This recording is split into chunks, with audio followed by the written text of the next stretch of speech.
السلام علیکم ورحمۃ اللہ وبرکاتہ۔ روح کے بارے میں صحیح معنوں میں جاننا ناممکن ہے۔ روح اللہ کا غیب ہے، اللہ کے رازوں میں سے ایک راز ہے۔ اسی لیے جب نبی علیہ الصلاۃ والسلام سے روح کے بارے میں سوال کیا گیا تو اللہ تعالیٰ نے 15ویں سپارے کی یہ آیت نازل فرمائی جو سورہ بنی اسرائیل میں ہے، وَيَسْأَلُونَكَ عَنِ الرُّوحِ، کہ یہ آپ سے سوال کرتے ہیں روح کے بارے میں۔ قُلِ الرُّوحُ مِنْ أَمْرِ رَبِّي، آپ انہیں بتا دیں کہ روح میرے رب کا امر ہے۔ اور وَمَا أُوتِيتُم مِّنَ الْعِلْمِ إِلَّا قَلِيلًا، اس کے بارے میں تمہارے پاس بہت کم علم ہے۔ تو روح کی حقیقت جاننا ناممکن ہے، البتہ روح کے بارے میں جو چند ایک باتیں بتائی گئی ہیں اتنی باتیں ہی ہم کو معلوم ہیں، اس سے زیادہ نہیں۔ تو ان باتوں کا تذکرہ آگے چل کر آئے گا۔ اب رہا سوال یہ کہ مرنے کے بعد روح کہاں جاتی ہے، تو براء ابن عازب رضی اللہ عنہ نبی علیہ الصلوۃ والسلام سے ایک حدیث روایت کرتے ہیں جسے شیخ البانی رحمہ اللہ وغیرہ نے صحیح قرار دیا ہے، اور یہ روایت ابو داؤد شریف میں آتی ہے۔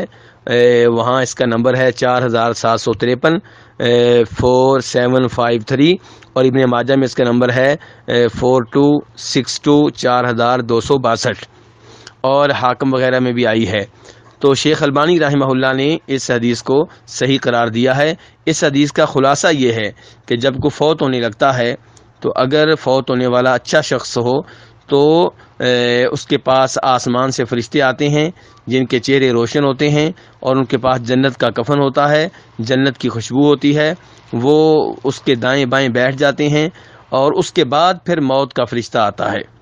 تو وہ اس میت کے سر کے پاس بیٹھ کے کہتا ہے ایتھا النفس الطیبہ، کہ اے پاک روح نکلو اس جسم سے، رب العالمین کی بخشش کی طرف چلو، اور رب العالمین کی رضا کی طرف چلو، یعنی کہ اللہ تمہارے اوپر راضی ہے۔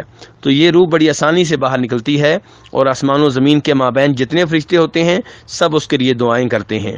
آسمان پہ کے اوپر جو موجود فرشتے ہیں وہ بھی اس کے لیے دعائیں کرتے ہیں، آسمان کے دروازے اس کے لیے کھول دیے جاتے ہیں، آسمان کے جتنے دروازے ہیں ہر دروازے پہ موجود فرشتے یہ دعا کرتے ہیں کہ یہ روح جب آسمانوں کی جانب آئے تو ہماری جانب سے چڑھے، اور اس روح کو جب اوپر والے فرشتے اپنے قبضہ میں لیتے ہیں تو پھر اس سے دوسرے فرشتے پکڑ لیتے ہیں۔ تو اس طرح کر کے یہ روح جو ہے اوپر جاتی ہے، اور اسے اس کفن میں ڈالا جاتا ہے جو کفن وہ فرشتے لے کر آئے ہوتے ہیں۔ تو جیسے جسم کے لیے کفن ہوتا ہے ایسے روح کے لیے بھی کفن ہوتا ہے، اور خوشبو بھی ہوتی ہے اس کفن میں۔ تو یہ روح جدھر سے بھی گزرتی ہے تو فرشتے پوچھتے ہیں ما ھذا الروح الطیب، یہ کتنی اچھی روح ہے، یہ کون سی روح ہے؟ تو پھر جواب ملتا ہے یہ فلاں آدمی ہے، فلاں شخص کا بیٹا ہے، اس کا جو بہترین نام دنیا میں لیا جاتا تھا وہ لیا جاتا ہے۔ یہاں تک کہ یہ لوگ آسمانی دنیا پہ پہنچتے ہیں تو پھر دروازہ کھڑکاتے ہیں، دروازہ اس کے لیے کھلتا ہے، اور ہر آسمان کے جو مقرب ترین فرشتے ہوتے ہیں وہ اسے اگلے آسمان تک الوداع کرنے کے لیے جاتے ہیں، یہاں تک کہ یہ روح 7ویں آسمان تک پہنچتی ہے۔ تو پھر اللہ تعالیٰ کہتے ہیں کہ میرے بندے کا نام اعمال علیین میں لکھ دو، اور اسے زمین پہ لوٹا دو۔ تو چنانچہ اسے زمین پہ لوٹایا جاتا ہے، اور پھر وہ اپنے جسم میں داخل ہوتی ہے، اور پھر اس سے سوال و جواب ہوتے ہیں۔ تو اس سے پتہ چلا کہ مرنے کے بعد روح کے ساتھ کیا ہوتا ہے۔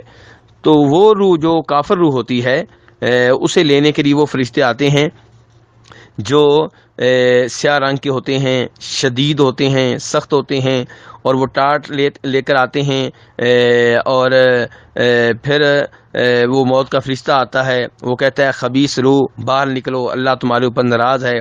تو وہ جسم کے اندر چھپنے کی کوشش کرتی ہے، تو وہ بڑی سختی کے ساتھ اسے نکالا جاتا ہے۔